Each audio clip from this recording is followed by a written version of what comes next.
আল্লাহ রাব্বুল আলামিন বলেন, ও আমার বান্দা, তুই একটা গুনাহ করে ফেলেছিস, দুইটা গুনাহ করে ফেলেছিস, কোনো ব্যাপার না। আমার আল্লাহ রাব্বুল আলামিন বলেন, একটা নয়, দুইটা নয়, 100 নয়, 1000 নয়। এরে বান্দা, 1,00,000 গুনাহ যদি তুই করে ফেলিস, আর একবার যদি আমাকে ডাক দিস, আল্লাহ, আপনি আমারে মাফ করে দেন, আমার মালিক বলেন, ফাউলাইকা ইউবাদদিলুল্লাহ সাইয়্যাতিহিম হাসানাত। আমি আল্লাহ তোর 1,00,000 গুনাহকে 1,00,000 নেকি দ্বারা পরিবর্তন করে তোকে জান্নাতে দিয়ে দিব। সুবহানাল্লাহ। ইয়া আইয়ুহাল্লাযীনা আমানু ইসতাঈনু বিস-সাবরি ওয়াস-সালাহ ইন্নাল্লাহা মা'আস-সাবিরিন। হে ঈমানদারগণ, ইসতাঈনু বিস-সাবরি ওয়াস-সালাহ, তোমরা আল্লাহর কাছে চাও দুইটা জিনিসের মাধ্যমে। আল্লাহর কাছে আমাদের চাওয়ার ধরন দুইটা প্রক্রিয়ার মাধ্যমে হবে। আল্লাহ পাক বলেন, ইসতাঈনু, তোমরা চাও বিস-সাবরি ওয়াস-সালাহ, ধৈর্যের মাধ্যমে এবং নামাজের মাধ্যমে। সুবহানাল্লাহ। কিসের মাধ্যমে? এই পৃথিবীতে কোনো মানুষ তার সন্তান হয় না, চাইবে কার কাছে? আর্থিক অভাব অনটন আছে, চাইবে কার কাছে? কোন ঋণগ্রস্ত হয়ে গেছে, বিপদে পড়ে গেছে, চাইবে কার কাছে? কথা বলেন। নাকি বাবার কাছে, পীরের কাছে? কোনো কিছু ওটু পাওয়ার কোনো সিস্টেম আছে? আল্লাহকে বাদ দিয়া পৃথিবীর কেউ ওটু দিতে পারে? আমাদের কিছু মানুষদের অবস্থা দেখলে বিবেকহীন। এরা সন্তান লাগবে, চাইবে কার কাছে? বাবার কাছে। চাই গিয়া বাবার কাছে, চাইবে কার কাছে? আল্লাহর কাছে। দিতে পারেন একমাত্র কে? আল্লাহ। কথা কয় না। সব কিছু দেওয়ার মালিক কে? আল্লাহু লা ইলাহা ইল্লা হুয়াল হাইয়ুল কাইয়্যুম। কুলিল্লাহুম্মা মালিকাল মুলক। সমস্ত ক্ষমতার মালিক কে? আল্লাহ। সমস্ত ক্ষমতার মালিক যে আল্লাহ। সন্তান চাইলে কার কাছে চাইতে হবে? আল্লাহর কাছে। মেধা শক্তি চাইলে কার কাছে চাইতে হবে? শম্ভুগঞ্জি বন্ডবীরের কাছে চাইলে হইব? হ্যাঁ হইব? দেওয়ানবাগি 18 এদের কাছে চাইলে হবে? আরে বাবা, আশ্চর্য! ইসলাম কোন সন্ন্যাসী মার্কা ধর্ম না। ইসলাম কি না? সন্ন্যাসী মার্কা ধর্ম না যে আপনার ওয়াসিতা লাগবে, মাধ্যম লাগবে, যে অমুকরে দইরা তমুকরে দইরা দোয়া করাইলে আপনার দোয়া কবুল হবে। অথচ আমার আপনার মালিক বলতেছেন, ইল্লা মান তাবা ওয়া আমানা ওয়া আমিলা আমালান সালিহা। আওয়াজটা আগের জায়গায় নিতে পারো না? একটু আগে জেনে আসছিল। ফাউলাইকা ইউবাদদিলুল্লাহু সাইয়্যাতিহিম হাসানাত ওয়া কানাল্লাহু গফুরুর রহিমা। আল্লাহ রাব্বুল আলামিন বলেন, ও আমার বান্দা, তুই একটা গুনাহ করে ফেলেছিস, দুইটা গুনাহ করে ফেলেছিস, কোনো ব্যাপার না। আমার আল্লাহ রাব্বুল আলামিন বলেন, একটা নয়, দুইটা নয়, 100 নয়, 1000 নয়। এরে বান্দা, 1,00,000 গুনাহ যদি তুই করে ফেলিস, আর একবার যদি আমাকে ডাক দিস, আল্লাহ, আপনি আমারে মাফ করে দেন, আমার মালিক বলেন, ফাউলাইকা ইউবাদদিলুল্লাহ সাইয়্যাতিহিম হাসানাত। আমি আল্লাহ তোর 1,00,000 গুনাহকে 1,00,000 নেকি দ্বারা পরিবর্তন করে তোকে জান্নাতে দিয়ে দিব। সুবহানাল্লাহ। 1,00,000 গুনাহ মাফ। যা, সুবহানাল্লাহ। কত দয়াময় মালিক, কতই না দয়াবান আমার আপনার সেই মালিক। তাহলে চাইবো কার কাছে? বিপদে পড়েছি, চাইবো কার কাছে? আল্লাহ নিজে বলতেছে ইয়া আইয়ুহাল্লাযীনা আমানু, হে ঈমানদাররা, ইস্তাঈনু, তোমরা চাও বিসবরি ওয়াস সালাহ, নামাজ এবং সবরের মাধ্যমে। সবর, এই পৃথিবীর সমস্ত জালেম মিলেও কিছুই করতে পারবে না যদি আমার আপনার মালিক আপনার আমার সাথে থাকে। মাল্লাহুল মাওলা ফালাহুল কুল। আরে যদি তোমার মাওলা তোমার হয়ে যায়, সারা পৃথিবী তোমার হয়ে গেছে। আর তোমার মাওলা তোমার হয় নাই, তোমার কিচ্ছু হয় নাই, কিচ্ছু হয় নাই। তোমার দল, তোমার নেতা, তোমার নেত্রী তোমাকে কিচ্ছু করতে পারবে না। আল্লাহ যদি নারাজ হয়ে যায়, হাসিনা পালাইছে না, আল্লাহকে নারাজ করেছে, সে কঠিন ভাবে নারাজ করেছে। আল্লাহর পাকড়াও বড় কঠিন। ফালা তাহসাবান্নাল্লাহা গাফিলান আম্মা ইয়ামালুজ জালিমুন। আল্লাহ রাব্বুল আলামিন বলেন, জালেমরা কি আমি আল্লাহরে গাফেল মনে করে যে তারা জুলুম করতেই থাকবো আর আমি তারা ধরতাম না? সুবহানাল্লাহ। আল্লাহ কয় আমি ছাড় দেই কিন্তু ছেড়ে দেই। ইন্নামা ইউআখিরুহুম লিয়াউমিন তাশখাসু ফীহিল আবসার। আমি কিছু সময় তাদেরকে দেই, কিন্তু যখন দড়ি তখন এদের নিচে তাকানোর মতো। মুহতিঈনা মুকনিই রুসিহিম, মাথা উপর দিয়ে রাখে। লা ইয়ারতাদু ইলাইহিম তারফুহুম ওয়াফিদাতুহুম হাওয়া। জালিমদের অবস্থা হয় এমন, তরপাইতে থাকে আর উপর দিকে তাকায়া থাকে, এরা নিচে তাকানোর সময়টা পর্যন্ত পায় না। তো আল্লাহর ধরা কত ভয়াবহ। তো চাইবো কার কাছে? আবার বলেন, চাইবো কার কাছে? আমরা তো চাই মানুষের কাছে, পীরের কাছে, শায়েখের কাছে। আবারও বলি, আমি রফিকুল ইসলাম, আল্লাহ মাফ করুন, আমি তো এমনি গুনাহগার মানুষ। বড় মুফতি সাহেব, বড় শাইখুল হাদিস, বড় বক্তা, তার সাথে তোমার মাওলার আমার মাওলার যে সম্পর্ক না, এর চাইতে একটা দিনদার রিকশাওয়ালার সাথে তোমার আমার মাওলার সম্পর্ক বেশি থাকতে পারে। এটা এই ইসলাম এমন একটা ধর্ম, এই সন্ন্যাসবাদী গান্ধীগিরির জায়গা নেই। এখানে যার যত বেশি আল্লাহর ভয় আছে, তার সাথে আল্লাহর সম্পর্ক যত গভীর। এনে বড় বক্তা থাকতে পারে, বড় মুফতি থাকতে পারে, বড় পিসাব শাইখুল হাদিস সাহেব ধরা খাই যেতে পারে। একজন দিন মজুর, কাটুরিয়া, কিংবা মাটি কাটা লোক, কিংবা রিক্সাওয়ালা লোক দিন আনে দিন খায়, কিন্তু সে তার পরিবারকে পর্দায় রাখে, হালাল রিজিকের তালাশ করে, হালাল ইনকাম করে, আল্লাহকে ভয় করে, কোনো খারাপ কাজ করে না। এর মূল্য আল্লাহর কাছে তথাকথিত অনেক বক্তা শাইখুল হাদিস মুফতির চাইতে বেশি। এই জায়গাটা বড় কঠিন। তাআল্লুক মা আল্লাহ, তাআল্লুক মা আল্লাহ। চাইবো তাইলে কার কাছে? চাইবো কার কাছে? কি চাইবো? সন্তান হয় না, চাইবো কার কাছে? আল্লাহর কাছে। ঘরের মধ্যে রিজিক নাই, অর্থনৈতিক মন্দা, চাইবো কার কাছে? ছেলেটার একটা চাকরির ব্যবস্থা হোক, চাইবো কার কাছে? মেয়েটার বিয়ে হচ্ছে না, চাইবো কার কাছে? অনেক কিছু আমরা মাশাআল্লাহ চাই, চাই না যে এরকম, কিন্তু যেই জিনিসগুলো আরো বেশি গুরুত্বপূর্ণ সেগুলো কি আমরা চাই? কি গুরুত্বপূর্ণ? জীবনে কোনোদিন আল্লাহর কাছে, আল্লাহ আমার ঈমানটাকে আরো খাঁটি করে দেন, মজবুত করে দেন, চাইছেন?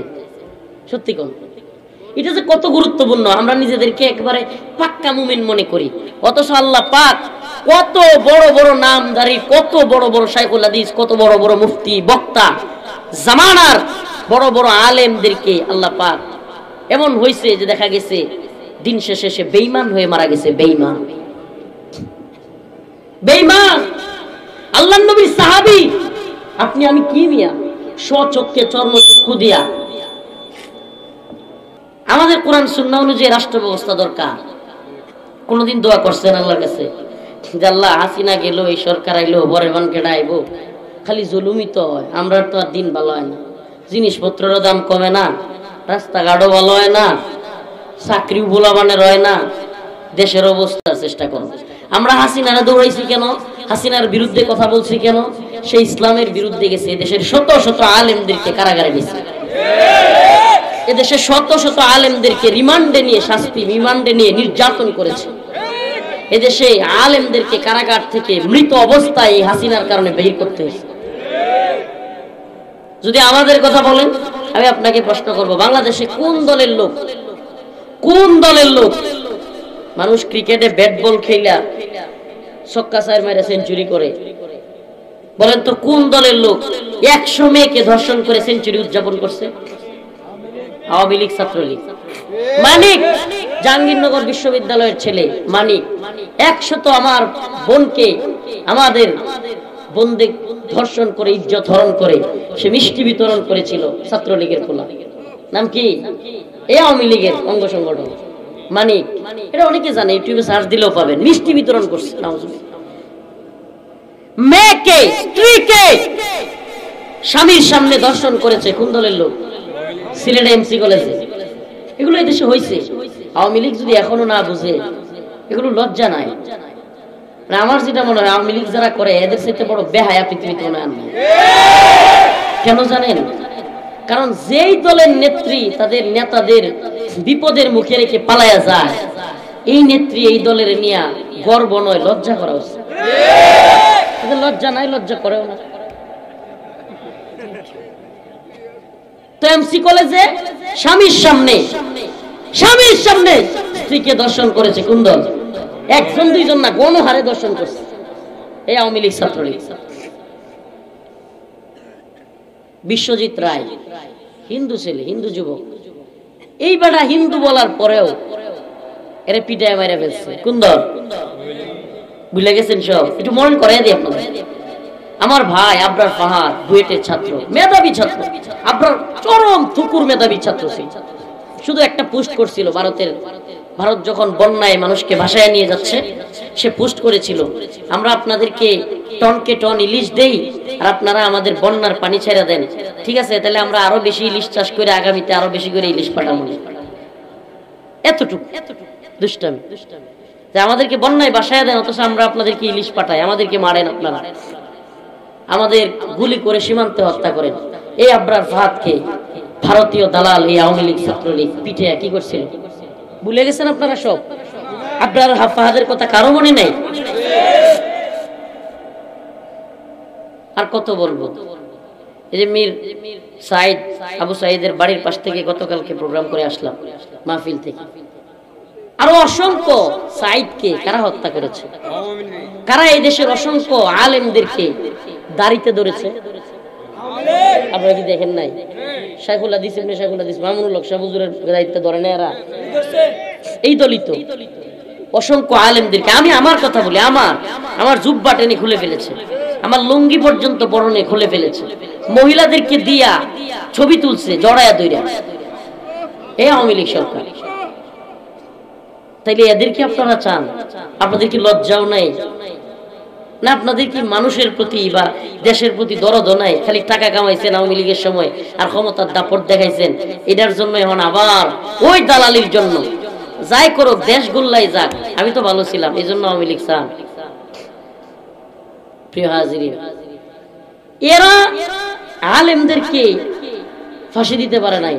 অনেক আলেমদেরকে ফাঁসি দিছে, যখন দিতে পারে নাই, দিলওয়ার হোসেন সাইদী রাহিমাহুল্লাহকে শেষ পর্যন্ত মেরে কারাগার থেকে বের করছে। ছাত্রদের উপর দেদারসে গুলি করেছে, ছোট্ট ছোট্ট বাচ্চাদের উপর।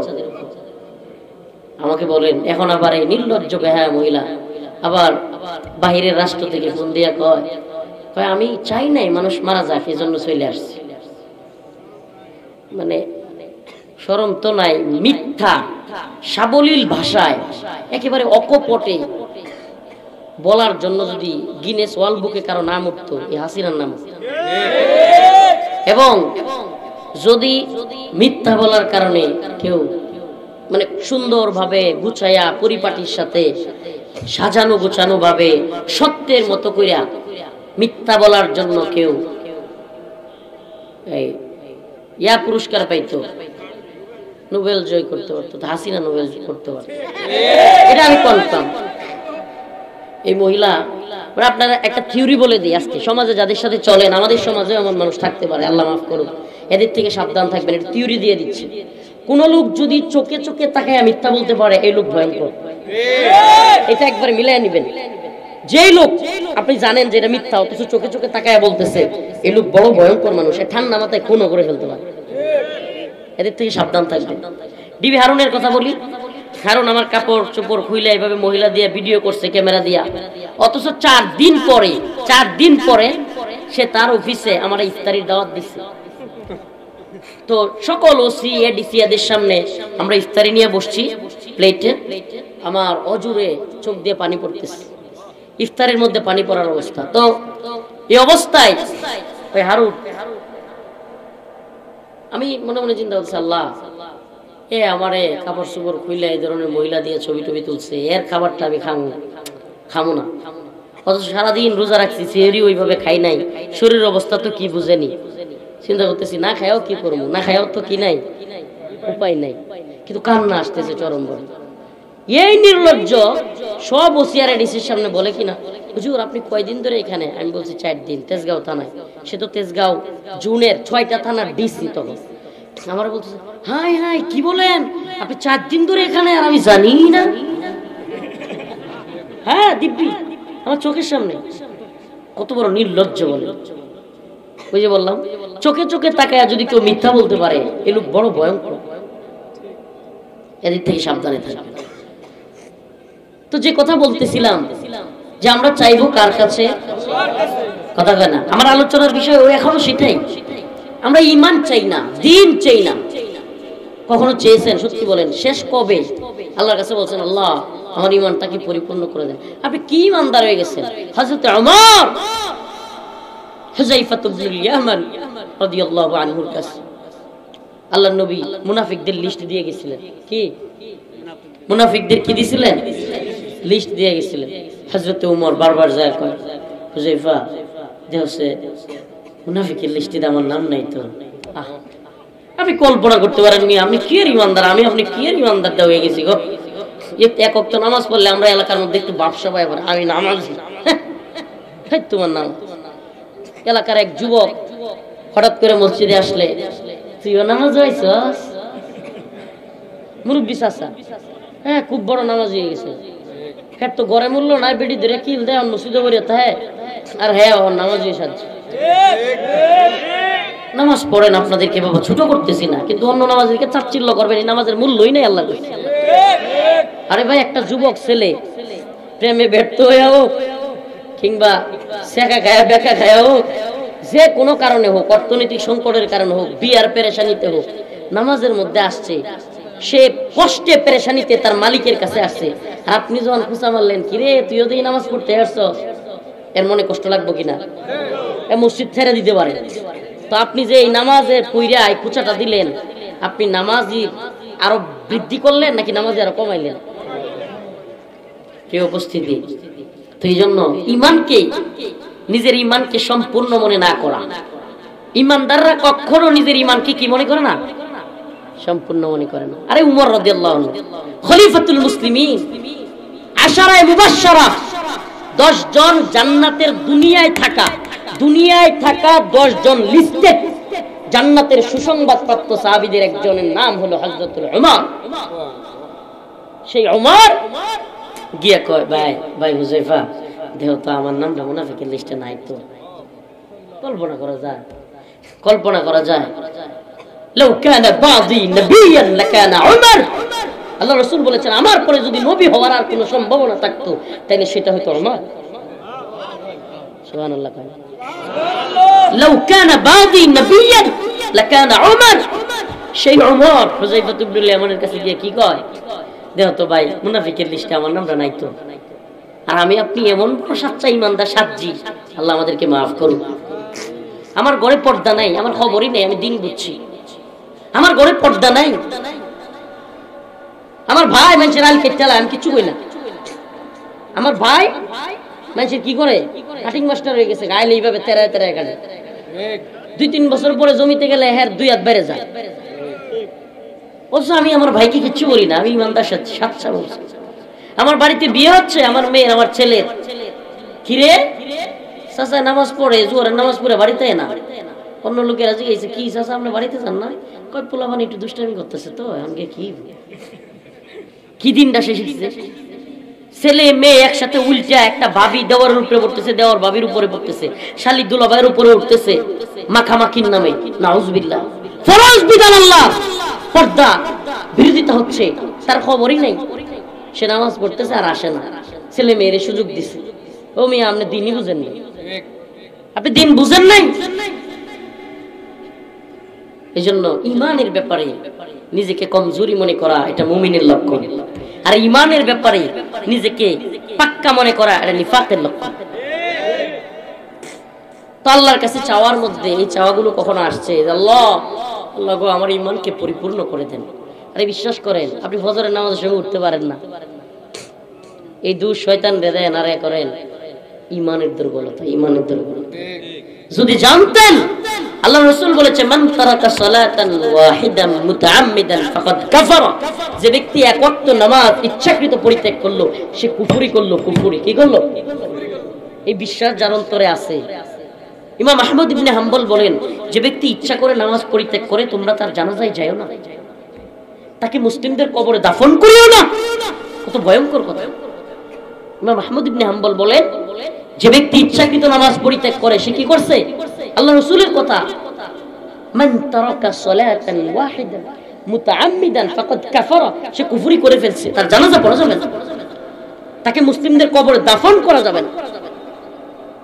তাইলে আমি আপনি ফজর পড়তে পারি না, এই দায় এই দোষ কাকে দিবেন? বরং আমার ইমানের দুর্বলতা। এটা বুঝি না। আল্লাহর প্রতি যদি আমার সাচ্চা ঈমান থাকতো যে আমি ফজর না পড়লে আল্লাহর কাছে দয়া খায়া যাবো, ঘুম দেখতে নাফসে আপ ভেঙে যাবে। কোন ব্যক্তি আগামী কালকে এলাকা থেকে বিদেশে যাবে, ঘুমের কারণে ফ্লাইট মিস করছে, ভাই কর না, কথা কয় না। আগামী কালকে হাজিরা আছে, না গেলে ওয়ারেন্ট বেরিয়ে যাবে, হাজিরা মিস করে ঘুমের কারণে? তাইলে ফজর। এক বুজুর্গের কাছে সালে আল মুজাদ্দিদ, ওনার কাছে এক মহিলা জিজ্ঞেস করছে, হুজুর আমার স্বামী আমার ছেলে ফজরের সময় এদেরকে ডাক দিয়ে উঠাইতে পারি না, কি করবো? আমি নামাজ পড়ি কিন্তু এদেরকে ডাকলেও উঠে না, আমার করণীয় কি? সালে আল মুজাদ্দিদ হাফিজাহুল্লাহ বললেন, বোন মনে করেন আপনার ঘরে আগুন লেগে গেছে। কি হয়েছে? আগুন লেগে গেছে। এখন তারা উঠতে চায় না, আপনি কি আপনার ঘর থেকে বের হইয়া বাইরে চলে যাবেন একা একা? উনি বললেন, না এটা কিভাবে সম্ভব, আমি তাদেরকে ছেড়ে কিভাবে যেতে পারি, আমি কোনোভাবেই তাদেরকে না উঠে যাব না। তাহলে বোন আপনার কি বিশ্বাস নাই যে আল্লাহ নামাজ না পড়লে জাহান্নামের আগুনে পোড়াবে? তা আপনি কিভাবে আপনার ছেলে আর আপনার স্বামী কি রাইখা নামাজটা পড়েন? চিন্তা করছেন? নামাজ না পড়লে জাহান্নামে যেতে হবে, এটা আপনি বুঝেন তো? ওই মহিলা বলল, হ্যাঁ। তাইলে আপনি তখন তো আপনার বাড়িতে আগুন লাগলে আপনার ছেলেকে আর আপনার স্বামীকে রেখে কোনোভাবে আপনি কি করবেন না, বাইরে যাবেন। তাইলে আপনি নামাজের সময় তার মানে আপনার ডাকটা সঠিকভাবে হয় না।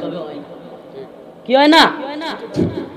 নিজে যারা নামাজ পড়েন, যারা পড়ে না, যদি আপনার পরিবারের হয় 7 বছর থেকে তাকে তাকদা দিতে হবে, 10 বছর থেকে শাসন শুরু করতে হবে। কি শুরু করতে হবে? পিটানি শুরু করে দিতে হবে। ও বাবা আপনি কি দিন বুঝলেন রে বাবা, সকাল বেলায় পোলাটা গরুটা লয়ে বন্ধ না গেলে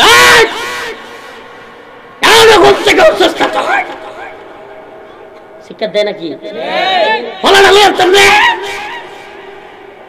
কিন্তু বলা যে ফজরের নামাজ পড়লো না, এটার লেগে জীবনে কোনোদিন আপনি চিল্লান দেন নাই।